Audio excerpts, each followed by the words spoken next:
more than to add too much. Now you gotta make some decisions, because you can use sugar, you can use nothing, or you can use honey. I've chosen to use honey, and usually, even though this isn't technically right, cut the recipe in half if you're using honey. Okay. So if it says a teaspoon, tablespoon, use half of it. And again, I don't really measure. I'm using about a teaspoon of honey. And let me just also say, if I may, even though Lonnie is doing the French toast over there, or the croissant toast, some of the things, as I said in the beginning of the show, you can or you don't have to do. Right. If you don't, as he said, you could put a little sugar in it, you could put a little honey in it, or you don't have to put any of that in there. So once it just determines what kind of diet you're on, if you're on a diet at all or whatever, you know, how you'd like to do it. Now, but believe me, well, however, it's good. Right, and you have to also keep in mind that we're countering that. We don't have any, you know, potatoes or anything of that nature, and instead we're using fruit salad. That's so right. We're countering these. We're not using bacon, we're using turkey. So we're sort of going up on the French toast in terms of calories and those things, but we're cutting down by not having hash browns or you know, grits or something like that, and instead going with the extremely healthy side dish in terms of the fruit salad. While Lonnie is browning his sausage and preparing his batter over there, I'm now adding, I did my strawberries, and I'm cutting up some bananas. Let's take a quick pause for the cause, and we'll give you an opportunity to wet your lips, and because it's going to be good, I'm telling you. Where's the melon, man? Where's watermelon? Well, I thought that maybe we would just go ahead and leave that out this trip. I know you're used to it. I know it's something you have. Don't you have some growing in the backyard? No. Oh, I thought you had some melon back there. But anyway, we're going to be right back and continue our Father's Day Focus cooking show. So don't touch that remote. Don't touch the dial. We'll be right back when Focus continues. To get my way, I would run from her to heaven. He'd make me laugh just. My name is Jay Rominger, and I'm a CASA volunteer here in the state of Arizona. Jay has helped me in every part of my life. CASA is a court-appointed special advocate. You advocate for children who have no one else to speak for them in court. He's one of my top friends in the world. He wants a family. He wants to be adopted. He wants a mom and a dad and normality. It's really because of the Arizona Lottery funding that we are able to serve these children that need a voice, that need a Jay in their life. Final glance, one final step, one final. Welcome back to Focus, the flavors of ethnic cooking. Tomorrow is Father's Day. And we thought, what a better thing to do than wake up in the morning, get the kids up, and prepare a meal. Inexpensive, and it's kind of, I think it's always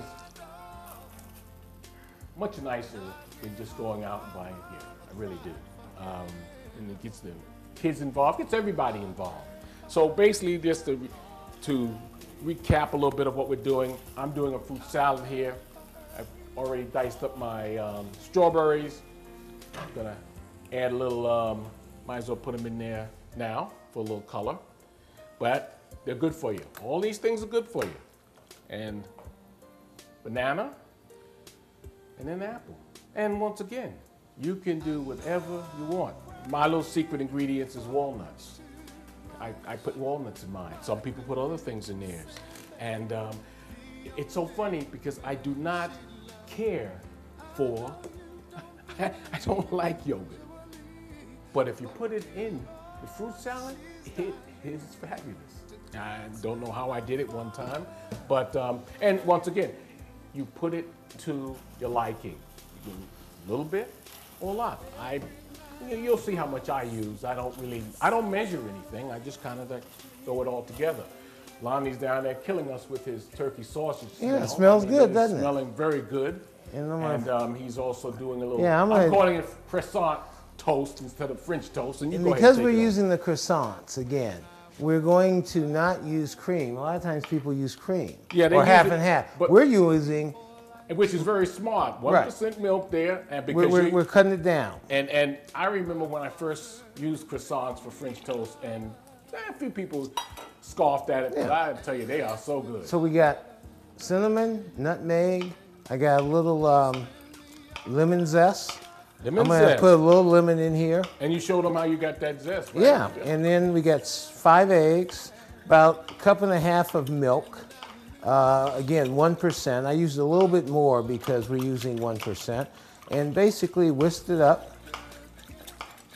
And at this point, anything else you like, you want to use. Some people put vanilla in it. I'm not. Absolutely. But you can. And once you get this all mixed up, then what you want to do is put your cut croissants in and let them soak. And let them really soak up. How long do you let yours soak? It varies. I wouldn't let them soak for more than a minute or two because then they'll get too soggy. Right. That's, you have to be. And we move them around because we don't necessarily want to make too much. And again, this is something you want to use your hands. And so basically, you're getting them all covered. And while you're doing that, that's when you want to get your heat going. Okay. A little hand wash because I was in the eggs. Definitely, definitely. And I want to get my heat going. And I want it on, I want it on medium. And again, I'm not going to use butter. I'm going to use a little olive oil. And I'm not going to use a lot. That's one of your favorites. Well, again, it's a little healthier for us. Healthier for you, you know. And you know, some people would actually, and it wouldn't be bad for you, take some of this rendering from the turkey and actually use You can do that, and or actually, they'd cook the turkey first and use the same pan to cook the. Give it that flavor. Yeah, you can do that, but I'm going to, again, not a lot. And I want to get this hot. And by the time I get this hot, I'll put in the croissants and let them brown up, because once we've cut them, if you don't cut them and you want to cook them whole, you really have to put them in the oven for about 5 minutes to let them cook through. We're not going to need to do that. I do prefer them cut. Yeah, we're not going to need to do that. But and what I do is I'll move them around. Like, for example, this one, I can tell you is ready to go in. Because you can just tell.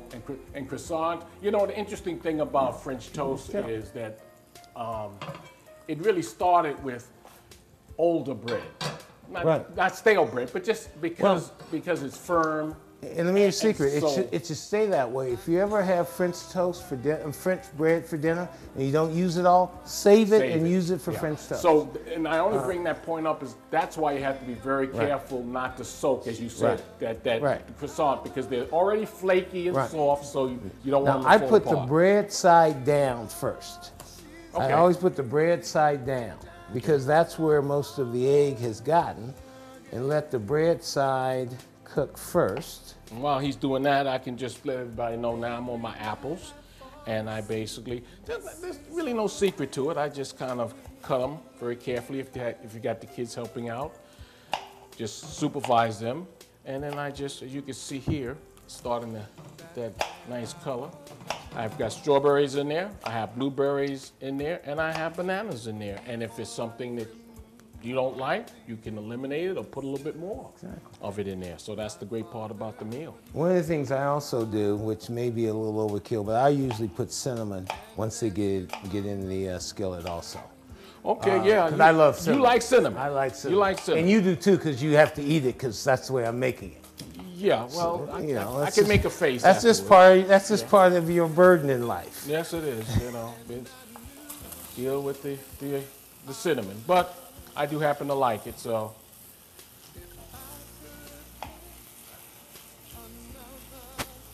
So basically, we have. I'm going to cook these about 3 to 4 minutes aside, and then I'm going to flip them, and they should be ready. Then the turkey, I'm going to continue to saute slowly, and at the end, because it is foul, I usually check temperature. I know some people don't, but I usually check temperature, and you want it above 160, 170, just to make sure it's cooked through. Just like you would if you were cooking a turkey or a chicken. That's safe. You know, some people don't need to do that. But I just like to do that. I think that those are No, they're not pre-cooked.